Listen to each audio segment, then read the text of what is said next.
Assalamualaikum warahmatullahi wabarakatuh. Selamat siang.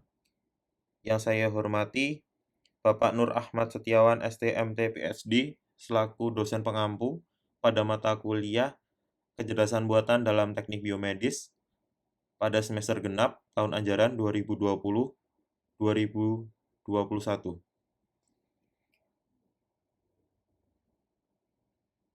Pada Pada UAS kali ini saya akan membawakan materi mengenai Implementation of Lasso for Future Selection on Cohort Study of COVID-19.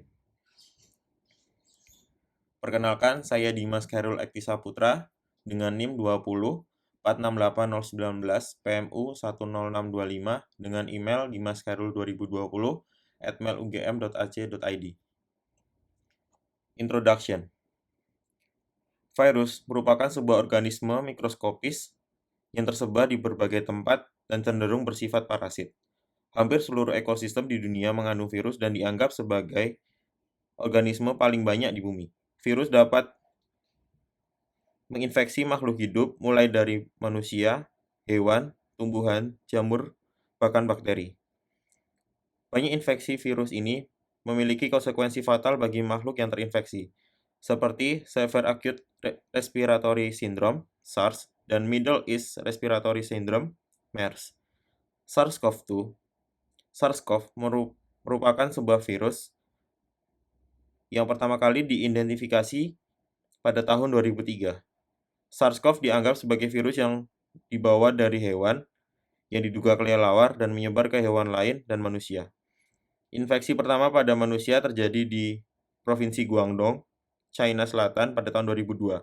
Sedangkan MERS merupakan suatu penyakit pernapasan yang disebabkan oleh virus corona, MERS-CoV, yang pertama kali teridentifikasi di Arab Saudi pada tahun 2012.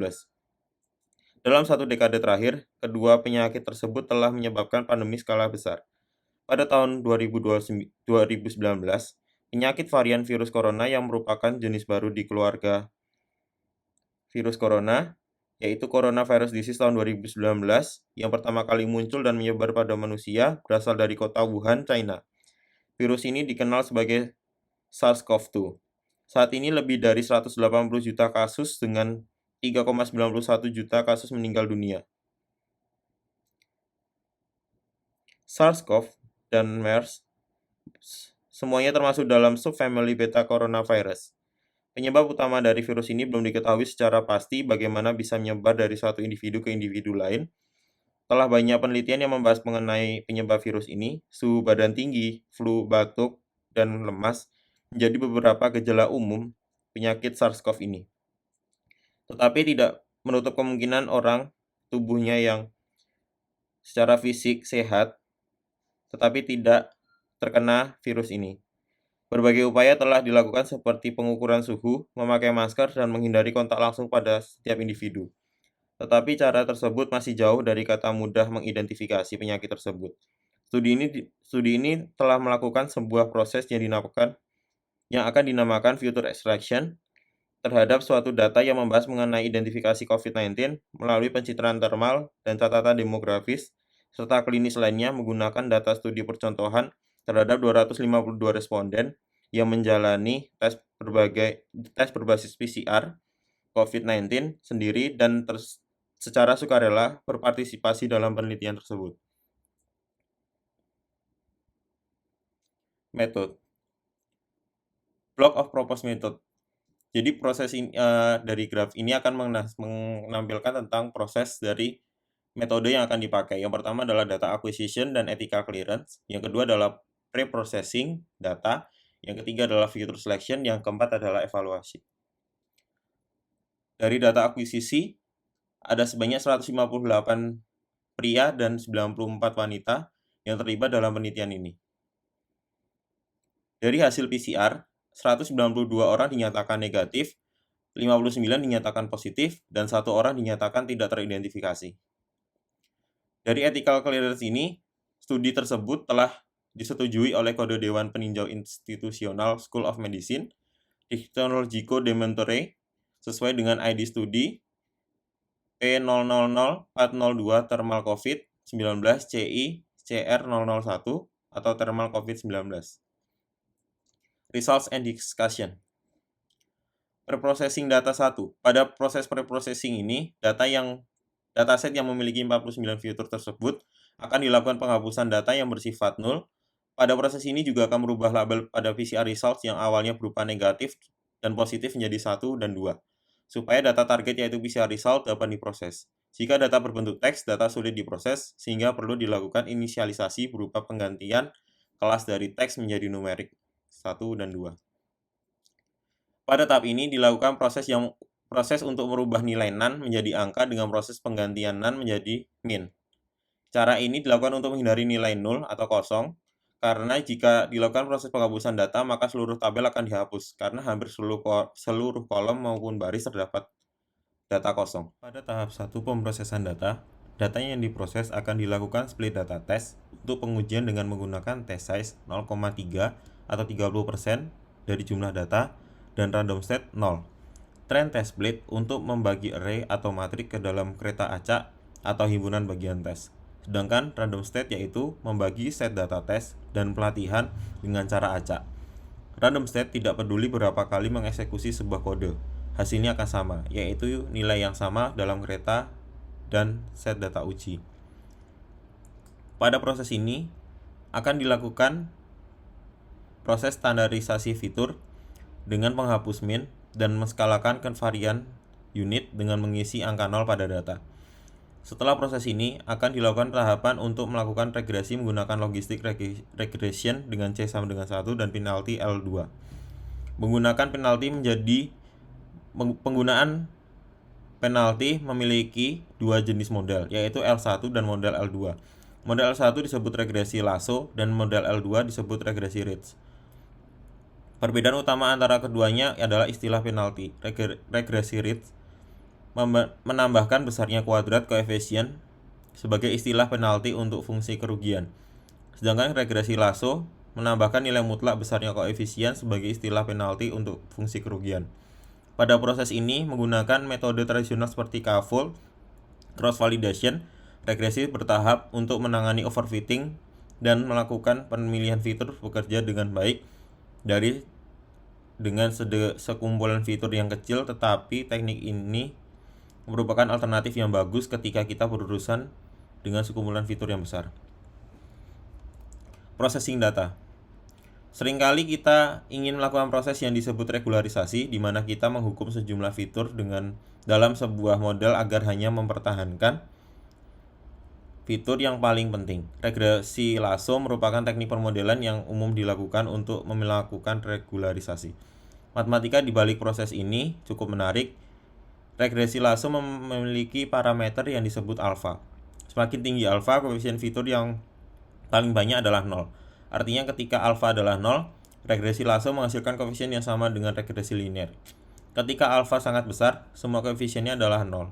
Pada penelitian ini didapatkan nilai alfa sebesar 0,8 dengan semua nilai koefisiennya adalah 0.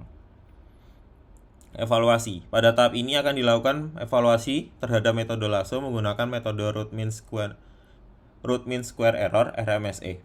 RMSE adalah sebuah standar deviasi dari sebuah kesalahan prediksi. Kesalahan prediksi merupakan sebuah ukuran seberapa jauh dari titik darah garis regresi. Dengan kata lain, bahwa RMSE adalah kecocokan antara data di sekitar garis yang paling cocok. Berdasarkan uji RMSE, regresi Lasso yang digunakan untuk fitur selection dengan jumlah data 252, dengan fitur lama sejumlah 49, dan setelah proses Lasso didapatkan 7 fitur baru yang berpengaruh terhadap hasil, maka skor rata-rata RMSE yaitu 78,46% dengan 80,95% untuk data dengan source yang akan digunakan untuk testing dan 78,46% untuk data target yang digunakan untuk testing. Conclusion. Tujuan dari penelitian ini adalah untuk menjelaskan serta menunjukkan bagaimana menangani salah satu permodelan statistik, yaitu fitur selection atau seleksi fitur. Seleksi fitur sangat penting dan menantang pada kasus ini, terutama karena keluaran yang diinginkan bervariasi untuk sekumpulan data yang berbeda dan sulit untuk menemukan model yang bekerja untuk setiap jenis masalah.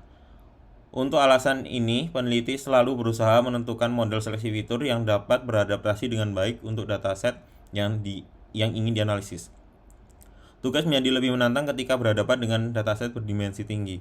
Dalam penelitian ini, peneliti memutuskan untuk menggunakan metode Lasso untuk menguji metode ini menggunakan pengaturan yang berbeda, terutama fokus pada model linear. Akhirnya kami dapat mengatakan bahwa metode Lasso membantu peneliti untuk memilih model dengan fitur yang paling relevan di dalamnya. Dengan rata akurasi 78,46%, metode Lasso telah menghasilkan fitur yang relevan terhadap penelitian ini. Terima kasih. Demikian yang dapat saya sampaikan. Kurang lebihnya mohon maaf. Setelah ini kita akan membahas mengenai sistemnya. Berikut adalah sistem yang akan saya demokan. Kita akan mengimport beberapa library seperti Pandas, NumPy, sklearn, Math, R2Score, Ridge, dan RMS-nya juga. Pertama kita akan import dataset dengan cara pakai CSV, data pdread, subject description, enrows-nya 1000, error weightlength-nya false, data shape. Lalu kita akan menampilkan datanya sebanyak 10 pertama data yang akan kita tampilkan. Kemudian kita akan melakukan pre-processing.